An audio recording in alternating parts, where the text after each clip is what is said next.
Paljud meist vaatavad inimesi, kes tunduvad alati motiveeritud, organiseeritud ja sihikindlad ning mõtlevad.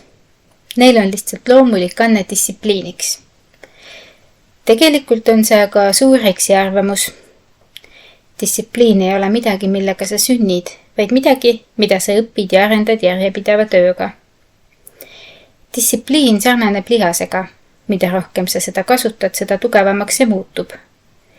Kuid nagu lihaste kasvaminegi nõuab distsipliini arendamine kannatlikkust, pühendumist ja järjekindlat pingutust. See ei juhtu üleöö. Alguses tundub iga samm raskena, aga mida rohkem sa praktiseerid, seda kergemaks ja loomulikumaks see muutub.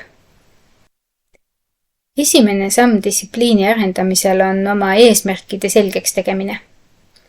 Kui sul ei ole sihti silme ees, siis on keeruline end motiveerida ja distsipliini hoida.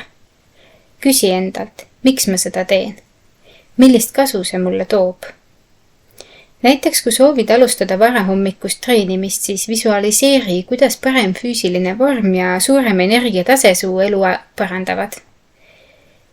Selge eesmärk on nagu majakas, mis aitab sul kursil püsida ka siis, kui motivatsioon raugeb. Teine oluline aspekt on harjumuste jõud. Distsipliin ei tähenda, et peaksid pidevalt oma tahtejõudu proovile panema. Selle asemel loo endale rutiin, mis toetab sinu eesmärke.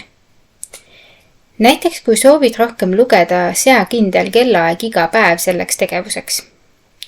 Alguses võib see tunduda pingutust nõudvana, kuid aja jooksul muutub see harjumuseks, mida teed automaatselt. Oluline on ka mõista, et tagasilöögid on loomulik osa protsessist. Mitte keegi ei ole täiuslik ja kõik eksivad vahel. Kui sul on päev, mil sa ei suuda distsipliinile truuks jääda, ära anna olla. Pigem analüüsi, mis läks valesti ja püüa järgmine kord paremini. Distsipliin ei seisne vigadeta olemises, vaid võimes oma vigadest õppida ja edasi liikuda. Distsipliin on tugevasti seotud ka eneseusuga. Kui sa usud, et oled võimeline muutuma ja saavutama rohkemat, on sul juba suur eelis. Sageli on suurimaks takistuseks meie enda piiravad uskumused. Seega hakka jälgima, kuidas sa iseendaga räägid. Asenda enda mõtted nagu ma ei suuda seda kunagi teha positiivsemate sõnumitega. Nagu näiteks, see on raske, aga ma suudan selle ära õppida. Kokkuvõttes ei ole distsipliin midagi, mis oleks üksnes vähestele valitutele kättesaadav. See on kõigi jaoks võimalik, kuid nõuab järjepidevat harjutamist ja soovi kasvada. Kui sa keskendud väikestele ja igapäevastele sammudele ja oled kannatlik, siis märkad peagi, kuidas su elu muutub.